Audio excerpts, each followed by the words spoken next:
Fernando Diniz não pode ser medido com a mesma régua que a gente mede outros treinadores. Fernando Diniz não é normal, seja lá o que isso quer dizer, ou padrão, comum, utilize a palavra que quiser. É um treinador que tem... Todo treinador tem algumas peculiaridades. Fernando Diniz tem muitas peculiaridades. Ele é um treinador peculiar, diferente. E veja que nesses 30 segundos aqui até agora, eu não fiz juízo de valor. Bom, ruim, porque não é sobre isso. Não é sobre isso o trabalho de Fernando Diniz.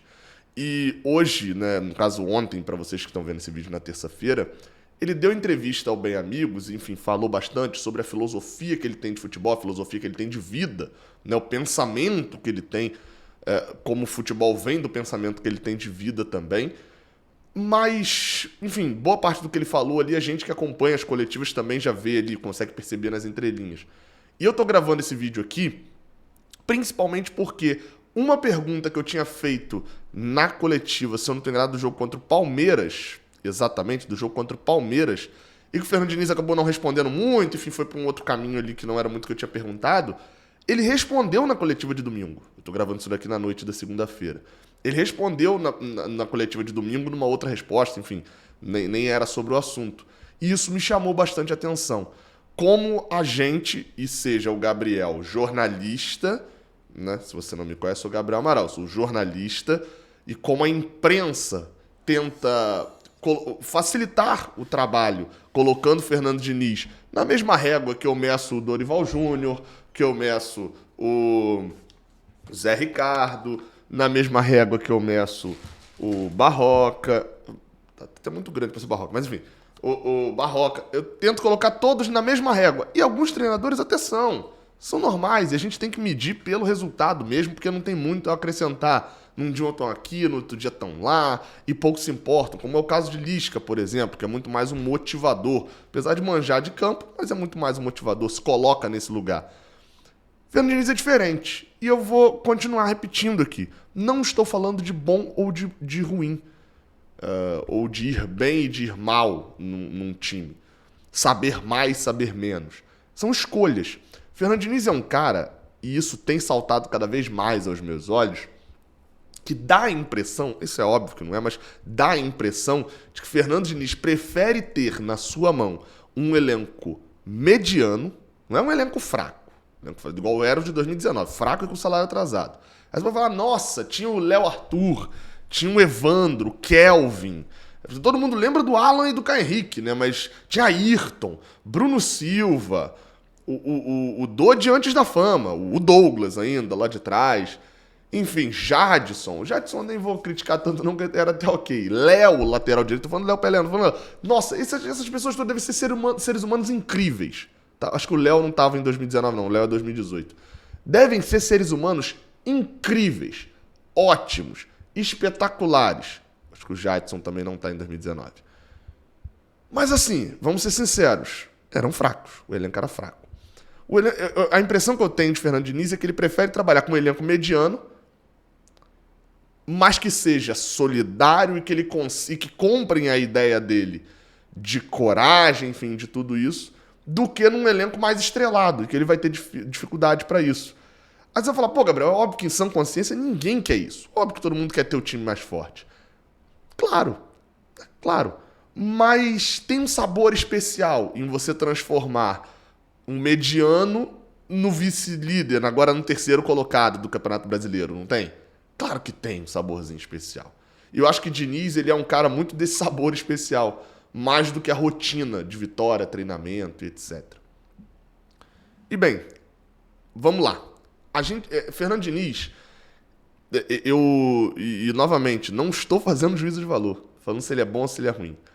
Quando a gente fala do jornalista, e aí eu tô falando do Gabriel jornalista por formação, nesse momento, e não do tricolor de coração, eu acho que a gente precisa ouvir um pouco o Fernando Diniz para entender e avaliar o trabalho dele, aí sim fazer o juízo de valor, do bom e do ruim, do certo ou do errado. Você precisa entender o trabalho dele para avaliar o trabalho dele. Se eu quiser avaliar o Fernando Diniz só, por exemplo, pelo que ele escalou no jogo contra o Corinthians, em quem que ele pensou ali para aquele jogo, Pô, ele fez uma escolha errada. O Wellington era uma escolha errada. Talvez a melhor escolha, de fato, fosse botar jogadores que tenham mais mobilidade, qualidade, etc. E no final das contas se julgou uma escolha errada, tá? Mesmo avaliando o trabalho de Fernando Diniz direto. Agora, por outro lado, Fernando Diniz é um cara que aposta muito. Não apostas esportivas, tá? Por sinal, você tem na Bet7K aqui. Não pro Fernando Diniz, mas essa é pra vocês aí, ó. Quer fazer a sua aposta, apostar no Fluminense? Pode apostar na Bet7K, que o link vai estar aqui na descrição, beleza? Vai lá, pagamento dá pra fazer via Pix, o depósito, fazer tudo. Apostar em jogo ao vivo, Fluminense e Juventude, se bobear, já tá até aberto lá já pra você fazer sua aposta. Mas eu não tava falando dessa aposta do Fernando Diniz, não. Eu tava falando de um cara que... Ele é do cara do paga pra ver. Ele olha e fala assim, pô, 37 do segundo tempo. Tem aqui no banco, fulano. Vou meter esse moleque de 16 anos aqui pra entrar no Mineirão lotado. Vai lá e você vai decidir. Miguel entra, faz uma boa jogada, o Fluminense empata o jogo numa bicicleta de João Pedro. Ele é muito esse cara do vai! Mas, obviamente, com todo um pensamento por trás. E apostou em Wellington. E errou. Por outro lado, tem muitos acertos. Só que, por vezes, o debate da imprensa, ele é raso. E ele vai ficar só no erro ou no acerto que mais chamou a atenção. Né? A gente vai debater o mais raso, a gente vai debater o mais fácil como imprensa. Porque é muito mais fácil eu debater e gastar um tempão debatendo só sobre o Wellington nessa partida. Assim como é muito mais fácil quando eu debato o Fluminense 2019 eu debater só sobre o Alan e o Caio Henrique. Ou, quer ver um outro exemplo? Eu debater só sobre o Fluminense, o que é Fernando Diniz, o que é o dinizismo? O dinizismo é a posse de bola e o sair tocando. O que é o dinizismo? Aí eu vou pro lado negativo, né? O dinizismo é botar goleiro pra tocar a bola no chão, pô. Perder a bola lá atrás. Dinizismo é 70% de posse de bola e 1-0 pro adversário. Isso é o reducionismo. Seja pro bem ou pro mal. Eu fiz uma pergunta que eu vou botar aí pro Fernando Diniz na coletiva contra o Palmeiras. Vou deixar rodar aí, ó.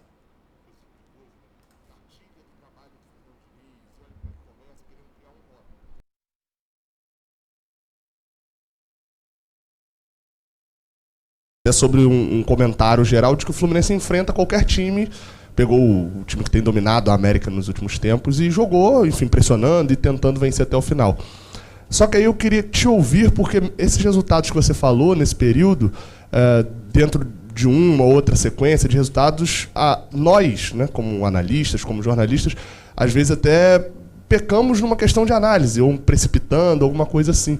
E em alguns casos até criam cartilha, não sei se você já viu esse tipo de coisa, né? De cartilha do trabalho do Fernando Diniz, e olha como é que começa, querendo criar um rótulo. Como é que você vê isso, assim, a cobertura e a análise especializada sobre o seu trabalho? Como é que você vê isso e como é que você recebe? Eu estou até perguntando isso no momento... Acho que a pergunta, enfim, justamente depois de um empate, mas que o Fluminense é segundo colocado, até comparando isso do início para agora do campeonato. E aí, enfim, ele acaba indo para um outro lado, ele não responde. Mas ele me respondeu, em tese, quando ele falou isso daqui após o Fla-Flu. Uma coisa importante de falar, que não faz parte da tua pergunta, mas gostaria de pontuar aqui, é o seguinte. Lá quando a gente perde o jogo, as pessoas começam assim a fazer, para justificar o resultado, começam a fazer um monte de incoerência. Hoje é um dia para falar assim, ó, porra, o Diniz não poupa jogador e os caras estão desgastados fisicamente, não conseguem render. Então tem lógicas que a gente precisa assim, ser mais assim, ser um pouco mais profundo e ter mais responsabilidade naquilo que fala, porque o resultado do jogo, ele não é o balizador para tudo, ele é o balizador para decidir quem passa para uma semifinal e para os 3 pontos. Hoje, por exemplo, então todo mundo reclama, não tem tempo, a gente jogou na quinta noite, o Flamengo jogou na quarta, o Flamengo tem trocado o time constantemente. E hoje nós corremos e terminamos o jogo jogando com 8, defendendo e tendo chance de fazer gol e sabendo defender. Mas se eventualmente perde, aí ia começar aquelas ilações, porque está cansado, ou não trocou. Então isso é uma coisa que a gente não pode. O que é verdade, ela não pode ser... deixar de ser verdade porque o time ganhou, o time perdeu. Se alguém sustenta isso como verdade, hoje tem que falar. O Fluminense não poupa jogador, o time está cansado, o time não jogou. Tem que ter responsabilidade, porque senão é uma pessoa que ela depende, é igual o vento. É uma pessoa que não tem posição para nada. É uma posição que fica balançando conforme o resultado. Esse é um problema sério do futebol brasileiro. A gente não consegue reconhecer o que é bom, a gente consegue só reconhecer o que ganha e o que perde. Se você ganha, você é bom, se você perde, você é ruim. Isso, de alguma forma, passa para o torcedor. Porque hoje o estádio era para estar cheio de tricolores naquela parte ali. Porque o time está... O jogo contra o Corinthians, nós jogamos melhor que o Corinthians a maior parte do tempo na quinta-feira. Pega o jogo, tira os gols e se analisa o jogo, como é que foi o jogo. Os caras tiveram o mérito de marcar muito bem e de aproveitar a chance, mas o time não jogou mal. 3-0 foi o Fluminense jogou mal. Nós jogamos com um time que tem um orçamento 3 vezes maior que o nosso. Nós podemos ter feito 3-0 aqui e não fizemos. Então hoje, assim, e o futebol é feito assim para o jogador e para o torcedor. Então a gente tem que fazer uma coisa para que as pessoas entendam mais o que é o jogo de futebol. Não ficar nesse negócio só de ganhou, tá bom, perdeu, tá ruim. Ganhou, tá bom, perdeu, tá ruim. Porque se for assim, sempre vai estar ruim. A gente não progride. É a mesma coisa numa matéria. Se você errar numa matéria, o jornalista, então você passa a ser ruim porque você errou na matéria. Não, você é bom pela média daquilo que você faz, por aquilo que você está tentando construir. Então eu acho que a gente tem que, assim, cada vez mais no futebol, procurar enxergar e defender aquilo que é bom. Se você tem uma ideia, então se as pessoas, quinta-feira, levantaram essa discussão, então o que sustenta a discussão? Então o Fluminense hoje é cansado, ganhou o jogo cansado, não correu, porque está cansado, é o que tem que ser falado. Não porque ganhou, ou se toma 2 gols agora no final, que podia acontecer. O Fábio fez. Hoje o Fábio também ninguém vai falar que o Fábio foi mal, né? O Fábio fez grandes defesas, que é um goleiro assim, espetacular, não é bom. Bom é pouco para ele, é espetacular. É talentoso, é um dos maiores goleiros que eu já vi na minha vida. Espetacular, e com 41 anos. Então quando o cara falha, ele não é ruim. Quando o cara falha, ele falha, mas não é ruim. Então é isso que eu acho que esse tipo de discussão a gente tem que melhorar a dinâmica das discussões. Porque senão a gente fica na mesmice. A pessoa não sabe o que fala assim. Ganhou, tá bom. Para o torcedor, ok. Mas se a gente conseguir formar melhor a opinião do torcedor, todo mundo vai ganhar. E aí a gente entra para um outro debate, que é... Os jornalistas são formadores de opinião. E jornalistas aqui eu incluo tudo, tá? Canal de YouTube e tal, tudo. O torcedor, muitas das vezes, é um reflexo da opinião do jornalista. Qual que é o problema de hoje, assim, que eu vejo? E aqui eu não tô falando só do trabalho de Fernando Diniz. Quem debate sobre futebol ficou refém da opinião dos... Como os torcedores têm uma mídia muito grande, e o Twitter é isso, onde o meu perfil tem as mesmas funções que o perfil da Ana Thaís Matos, do Raí, do Ronaldinho Gaúcho e do Adalto, que, enfim, é espectador aqui do canal e tem 13 seguidores. Óbvio, os alcances são diferentes, mas todo mundo emite opinião. Os jornalistas passaram a ter a opinião do torcedor, e não o inverso. Isso, novamente, eu não estou fazendo juízo de valor se é bom ou se é ruim. Mas isso a gente perde a nossa essência, a minha opinião. Eu não dou uma opinião que eu penso, porque isso pode desagradar meia dúzia de torcedores. Vocês sabem que aqui no canal vocês podem discordar de tudo que eu estou falando. Mas você sabe que é a minha opinião. Não é a opinião de ninguém, não é uma opinião de pressão, nem nada disso. E um pouco do que Fernando Diniz passa, e novamente, não estou querendo transformar ele em coitado, nem nada disso não, é uma análise, tá? Em todas as análises sobre o time dele, etc., é uma análise tentando encontrar um padrão, um lugar comum. Só que loucura não tem padrão. A loucura é não ter padrão. E a loucura, que eu tô chamando de Diniz de louco, assim, dentro desse espectro, porque, querendo ou não, pro futebol ele é fora do padrão. Não tem.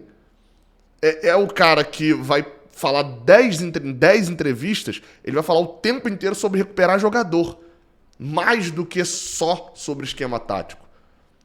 Porque ele entende que um jogador que esteja 100% vai render dentro do esquema tático que ele já embutiu no treinamento do cara. Assim, é uma visão diferente de futebol. E a gente colocar Fernando Diniz só na caixa de análise de outros treinadores é uma injustiça. Seja com outros treinadores que nunca vão ser tão corajosos quanto o Fernando Diniz. Lembrando, óbvio, tem suas exceções, mas nunca vão ser. Vai sempre faltar coragem, vai sempre faltar brilho, vai sempre faltar, parece, né, qualidade, beleza no futebol de todos os outros treinadores. Isso é injusto com outros treinadores, que não correm tanto risco quanto o Fernando Diniz corre. Por outro lado, é injusto com o Diniz também. que não vai ser aquele pragmatismo total ou as coisas compradas e pasteurizadas, né, para quem manja o Fordismo, tudo aquilo da produção em série e sem o brilho no olho.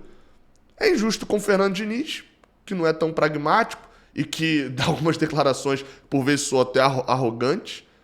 É injusto com os outros treinadores também, que são o tempo todo comparados com um cara que, dentro da sua própria loucura, tem uma coragem acima da média. O coragem para jogar daquela fala dele lá naquela pré-eleição, ela não é só uma frase de pré-eleição, né? Parece um lema ali também.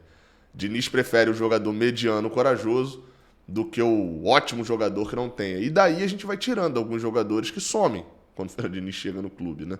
Talvez tenha alguma relação. Os jogadores do Fluminense compraram barulho. Vamos ver até onde isso vai dar. Caixa de comentários está aqui para você discordar e concordar. Valeu.